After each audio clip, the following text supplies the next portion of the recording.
Okay, there are like steps. My body on this. There are certain steps that need to be followed before terminating an employee. भन्ने खालको कुरा गरेको थिएँ.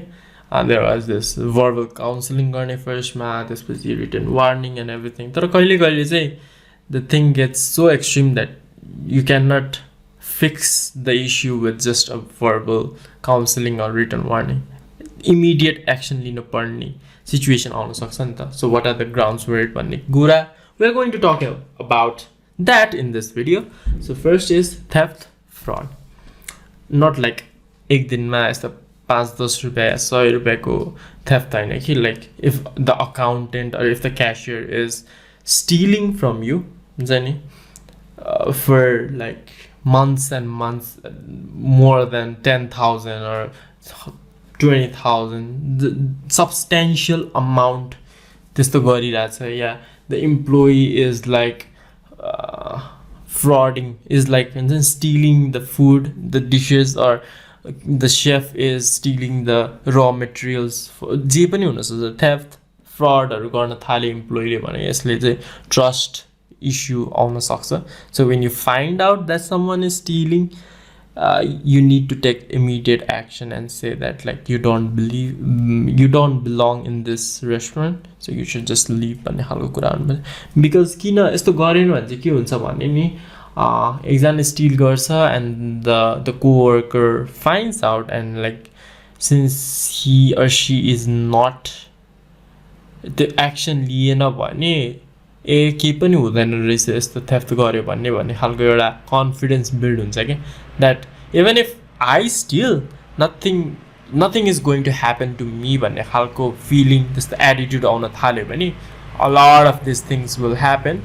Maybe the manager will start doing, the chef will start doing it, the cashier will start doing it, and here the profit will keep shrinking down and down. Profit आउन छोड्छ, right? Because the manager itself is doing that, and you as the owner can't do anything. त्यही भएर फर्स्टमै कसैले गरेको थाहा पायो भने like take that immediate action and just fire that person, right? The second thing is fighting. Verbal fighting, like physical fighting, and then any kinds of fight that is creating chaos in the workplace. Like workplace is not a fighting ground भन्ने खालको चाहिँ this should be the number one thing in the job orientation.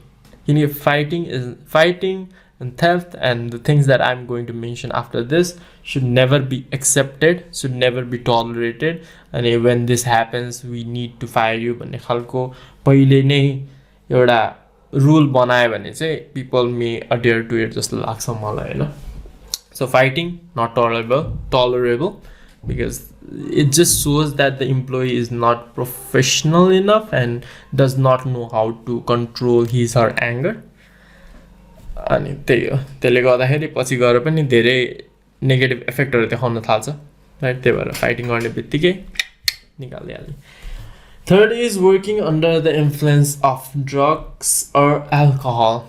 Like I know you guys may have seen Kabir Singh, हुन्छ नि, पुरै top doctor भए पनि like alcohol को influence मा काम गर्नु या drugs को influence मा काम गर्नु is not a safe thing to do.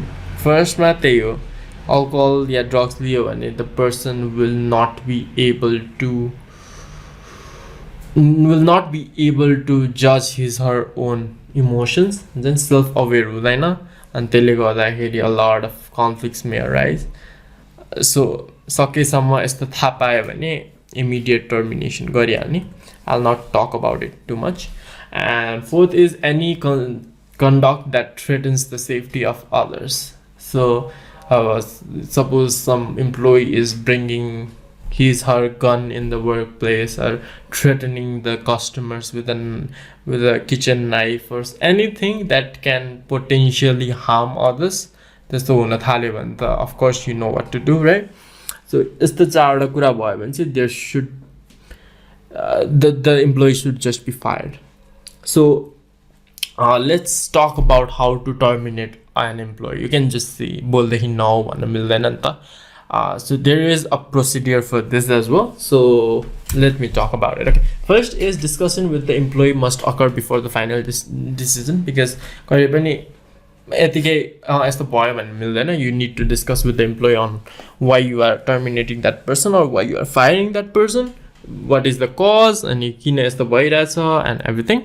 The second is the employee must be given an opportunity to explain their action. कहिले कहिले त्यही हो, unintentionally गर्छ. Unintentionally त हुँदैन यस्तो कुराहरू, तर पनि कहिले कहिले like what you see is not what really happened, हैन. कहिले कहिले त्यस्तो extreme cases-हरु आयो भने you need the employee to justify his or her action.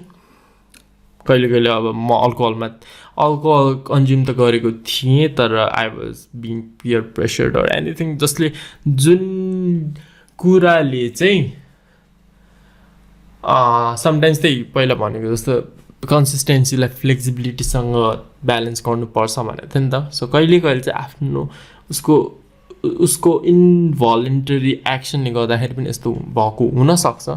So त्यस्तो केसेसमा चाहिँ like you as a owner should decide on what you want to do with that, होइन. कोही कोहीले इमिडिएट फायर गर्छु पनि भन्न सक्छ, कोही कोहीले I want to give him or her a second chance भन्ने हुनसक्छ. So it really depends on you on what like कस्तो खालको के थियो, किन भयो त्यस्तो, अनि इज द्याट एभ्री त्यही त त्यसले चाहिँ does it affect the restaurant too much भन्ने खालको क्वेसन चाहिँ you need to ask yourself, right.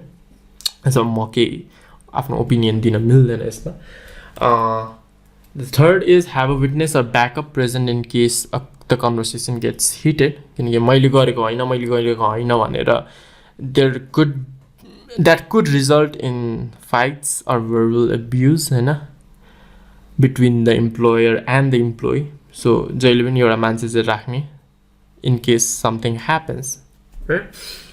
यो चाहिँ गर्नु is a good procedure, because पछि गएर केही भइहाल्यो, केही harm भयो भने the police can charge that person as well.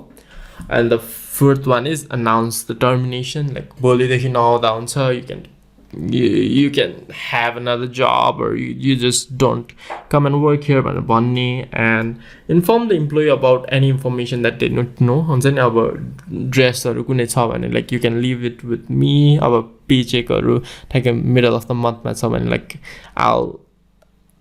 I'll give you the paycheck for यतिको, like जे गर्नुपर्ने छ, होइन, जे चाहिँ कुराहरू चाहिँ मिडलमा छ भने त्यस्तो कुराहरू चाहिँ सकाइहाल्ने, होइन.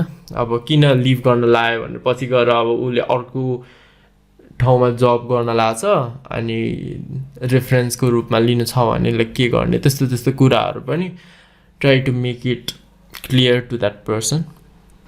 या so these are the methods on how you terminate the employee. And the next video is going to be about compensation. This isn't like उसलाई लिभ गरिसकेपछि कम्पेन्सेसनको कुरा होइन कि के बेनिफिट्सहरू दिन मिल्छ इम्प्लोइलाई भन्ने खालको कुरा हो. So till then, enjoy.